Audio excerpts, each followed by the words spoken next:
Hello CNN, it's Fred Karger, fresh back from the Sundance Film Festival. I was over there for 6 days for the premiere and the screenings of 8, The Mormon Proposition, which Reed Cowan made about all the Mormon involvement in Proposition 8, and I actually turned out to be a pretty integral part of the film. I'm in a lot of it because I really uncovered the Mormon involvement. It was an incredibly exciting experience for me. I'm pretty much the only non-Mormon in this film. There are a tremendous number of stories. Chris gave me a camera. I had fun interviewing a lot of people involved in the film, and take a look. I think you'll enjoy it. It was great. The Mormon Proposition, and I thought it was a beautifully made movie, and more than anything I've seen in a long time, really illustrates the central struggle between love and the religious-based bigotry that we face in our community every day. But in this movie, love triumphs, and that is what is most exciting about this movie and what is most exciting about our movement for change right now. Here at Sundance to view Proposition 8, the Mormon Proposition, and I can't tell you how important it is that we view this movie because it's timely in that our federal marriage case that's going on right now relates to what is the subject matter of this movie. How the LGBT community has to have the court's protection to protect its political power because of the broad construct of religious organizations that have been against marriage equality, and how the courts need to ensure that everybody's fundamental rights are protected, especially those that aren't able to get protection for fundamental rights through the normal political process. And that's exactly what's at stake here. This film, I think, is going to have a big impact. It's going to expose a lot, and it's going to cause the politics in Utah to be changed, I think, quite significantly, because the spotlight is finally being shown on the political involvement of the Mormon Church in California and elsewhere. We're here in Utah, just saw the film, and what a remarkable film, putting another human face, many human faces on the issue of marriage equality, and really aggregating a lot of information that was out there and distilling it in a way that people can fully understand and appreciate in terms of what the Mormon Church did to successfully advance Proposition 8, which ultimately took away rights that were legally granted to same-sex couples in the state of California by stripping away not only their rights by law, but changing the Constitution to do it. First time in the history of this country that a constitutional amendment to strip people's rights away was advanced against those that legally had them afforded. And so being here in Utah, as a mayor of San Francisco, I was wondering how this effort took shape so positively for their perspective, so negatively from ours.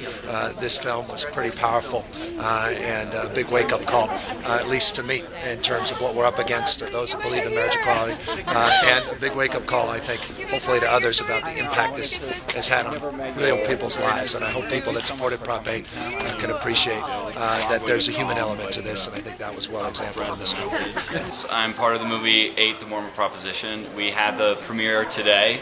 It was amazing seeing the story on the big screen. This is my partner Tyler, and our getting married and fighting Prop 8 and losing Prop 8 and feeling the indignity and the discrimination that resulted was a huge part of our lives. And to see that on the big screen and to be able to share that with so many people, especially here in Utah, with all the Mormons, the community here that was really involved in raising money and making and seeing that happen. Like, we want them to see what the consequence of that was, and hopefully help to prevent it from happening again. And Tyler, your mom was in the film as well as you and Spencer, and very emotional parts of this movie. What was that like for you, seeing yourself on this giant screen at Sundance, at the premiere? It was surreal. People keep asking me, you guys have had the last year to tell your story. Now you're here at Sundance on the big screen. Do you feel like, movie stars?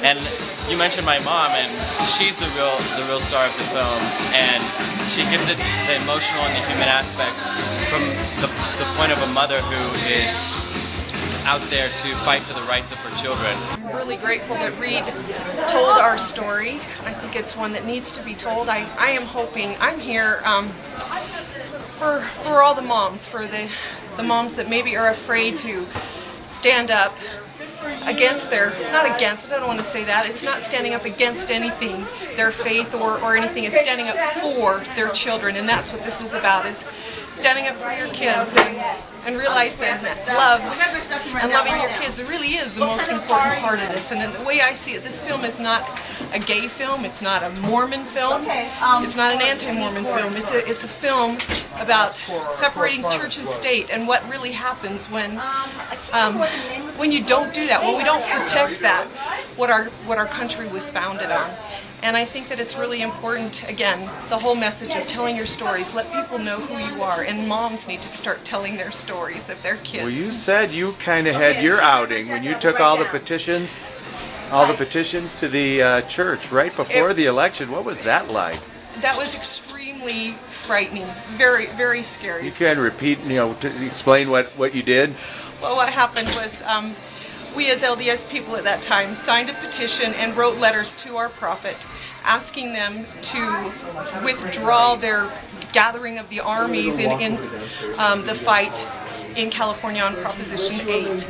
And we realized when we got there and saw the cameras, the news cameras, that it would be our coming out, that then my family, my neighbors would know that we were not happy with our church, and they would know that I'm a mom that is standing up for what I think is human rights, not just gay rights, but my children's rights, and that's what this is about. And so we knew that we were coming out at that time, and I think that's what's really important, is for moms to stand up and start telling their stories and start talking about their children, and so that people know that these are lives, these are families that are being affected. And that's the one thing we were always taught in the Mormon Church, that family is everything, and that's number one. And so for me, my family is everything, and my children are amazing. I have 2 gay children. And I will stand with them and stand for them every single time, and I wish more parents would. I thought it would be. It's not attacking in any way. It's very revealing, however, and that's good. And Bruce, you grew up Mormon, didn't you? And yeah, I grew up in Idaho as a Mormon, and then I lived in Utah. I moved to Utah. I went to BYU. I was a Mormon missionary. I at one point was in a bishopric. And it took me a while. It took me a long time to come to terms with my own self-identity. So what was this like, being a part of this movie and then having it be such a success and probably the hottest movie of Sundance? It's bittersweet, actually, because it reveals the pain, so much pain that's gone on for so long in so many lives that, in my opinion, is unnecessary. It's really good because it's finally, a lot of this is finally being told honestly and openly, and I think it's about time. For me to be involved with Prop 8 and 8, the Mormon Proposition, is an honor. And being a small town boy from Ohio, a son of a preacher man, I was brought up to love thy neighbor, and Jesus loves me. And I don't remember any type of footnotes or anything saying that there was anybody that was being left out in that. It was, we're all equal, we're all human beings, and we need to love each other, and can't we all just get along? I grew up Mormon. I served a Mormon mission for 2 years in Venezuela, where I was sent out to knock on doors to spread a message of love and compassion and understanding and charity.